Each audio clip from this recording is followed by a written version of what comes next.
there's one thing us medics love to do, is give ourselves more work. We see someone reading a new textbook, we want it. Somebody knows something we don't, we need to hit the books. We see a group of students getting extra teaching, we gotta get in there. We love to add on more, but in return we get more stress, more problems and more confusion. So my question is, would we benefit from applying the principles of minimalism? Quick answer?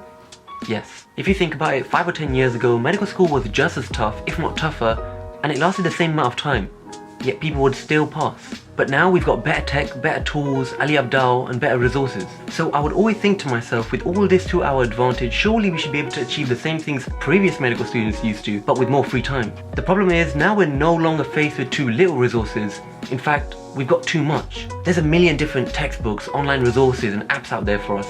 It's literally information overload. So we need to learn to cut down, to focus on the few things that are important, to focus on the best resources and the high yield learning experiences, so that we can open up time to actually have a life outside of medicine while still learning the things we need to learn. I think that very few medics can honestly say that they've got it all figured out. Good grades, exercise, hobbies, spending time with family. Even to this day, as a qualified doctor, I don't have it all figured out. So as students who spend 5, 6 or 7 years at medical school, surely it's a good idea to take a step back and just reevaluate what we're doing and where our time is going. Can we improve our focus, our productivity, our workflow, so that we end up saving time while still getting the same results, if not better? And that involves the one very thing that medics are really bad at: cutting things out of our lives. We don't know if we'll ever use that textbook, but we'd rather have it than not have it. It's a weird addiction that we torture ourselves with. The truth is, you don't need every resource. You don't need to be at every teaching session. You don't need to learn every tiny detail. And so there's a lot we can take away from the practice of minimalism. But first, we need to agree on a definition for what minimalism even is. So here's my understanding of it, at the very least in the context of this video. Matt D'Avella, productivity YouTuber and director of the Netflix documentary Minimalism, said this in an interview. Minimalism is the active intention of paring down so you can focus on what matters in life. So there's two main components here: getting rid of the unnecessary stuff and identifying the necessary stuff for which you should keep. Now, a quick disclaimer, everything I talk about in this video is just a suggestion. There is no right or wrong way to do things. You do you. And also, this word minimalism has been thrown around a lot and maybe abused in some ways, but at the heart of it, I think it's a great practice. Anyway, moving on. So how do we apply minimalism to being in medical school? Number one, cut down on unnecessary resources. Believe it or not, having 10 notepads, 20 textbooks and a million flashcards might not be the best idea. Instead of buying every resource you've ever heard of, maybe consider buying 1 or 2 resources that can cover 95% of what you need at that particular moment in time. You save money, time, and a lot of stress from the feeling of not being able to cover everything that you've bought. Besides, if you've covered everything that you have and you want to dig deeper, by all means, buy some more. But for the average medical student, some of the best textbooks cover the majority of topics to a level of detail that we don't even reach. So be mindful of all the resources out there and constantly ask yourself, will I truly suffer without this resource? If that's a no or you're unsure, try going without it and see if you're actually missing out. And the same applies to question banks. If you subscribe to multiple question banks, you're just setting the bar so high for yourself that you're constantly going to feel anxious about all the questions you haven't yet attempted.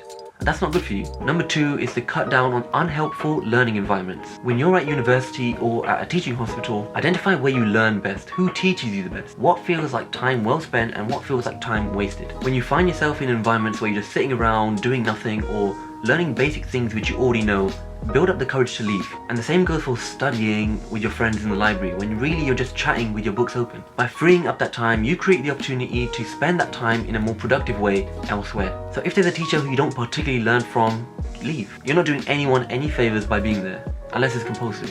If you find a lecturer boring and you can't really focus but the talk's being recorded, watch it later and speed it up to make them sound more interesting.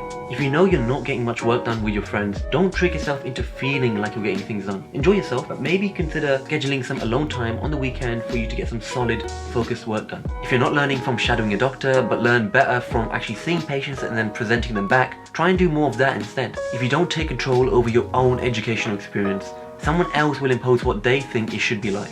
And then your education will always be at the hands of people who don't know you as well as you do. So if any of those situations apply to you, think like a minimalist.